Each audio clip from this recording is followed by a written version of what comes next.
पृथ्वी को बचाने के लिए, बिल्कुल ज़मीनी बात बता रहा हूँ, पृथ्वी को बचाने के लिए जो यूनाइटेड नेशंस की COP होती है, कॉन्फ्रेंस ऑफ पार्टीज़, उसने बहुत साफ साफ साइंटिफिक डेटा के साथ ये शर्त रखी थी कि हमें अपने कार्बन एमिशंस इतने कम करने हैं कि 2030 तक भी 1.5 डिग्री से अधिक जो ग्लोबल टेम्परेचर है वो बढ़ना नहीं चाहिए।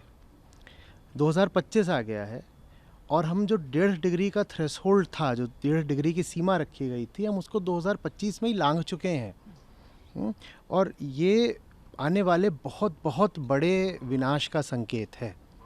तो उसके लिए ये जो ऑपरेशन 2030 उसकी बात हुई है, क्योंकि हमने अपने लिए लिमिट रखी थी कि 2030 तक भी नहीं होने देना है, इतने एमिशन से उनको रोक करके रखना है।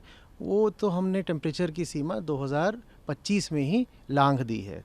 मैं इसमें थोड़ा सा आपको और विस्तार से बताता हूँ। हमने, पूरी दुनिया ने, सब देशों ने मिलकर के खुद से ये वादा करा था कि 2019 में जितने ग्लोबल कार्बन एमिशंस हैं, कार्बन डाइऑक्साइड का जो उत्सर्जन है, हमें उसको 43% कम कर देना है 2030 तक। 2019 की तुलना में हमें 43% कम कर देना है 2030 तक। अब 2019 से 2030 के बीच में 2025 तो आ चुका है ना, और वो 43% कम होने की जगह शायद थोड़ा बढ़ गया है, या कि उतने का उतना ही है, या कि अगर कम हुआ भी है तो बस 2% कम हुआ है। तो हम बिल्कुल भी गंभीर नहीं हैं जो हमने खुद से ही वादे किए थे उनको लेकर के।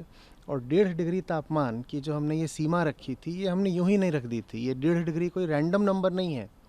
असल में 1.5 डिग्री तापमान की वृद्धि बहुत खतरनाक एक आंकड़ा है। क्यों?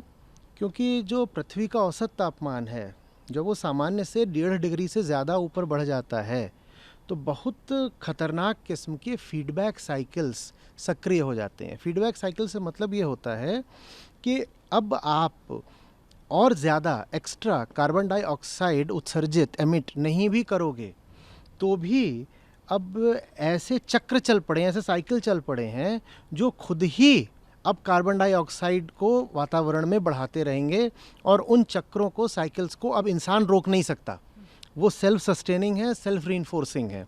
और वो हो गए तो इसका मतलब अब जो इस पृथ्वी का, हमारे ग्रह का तापमान है, वो अनियंत्रित गति से बढ़ता ही जाएगा, बढ़ता ही जाएगा।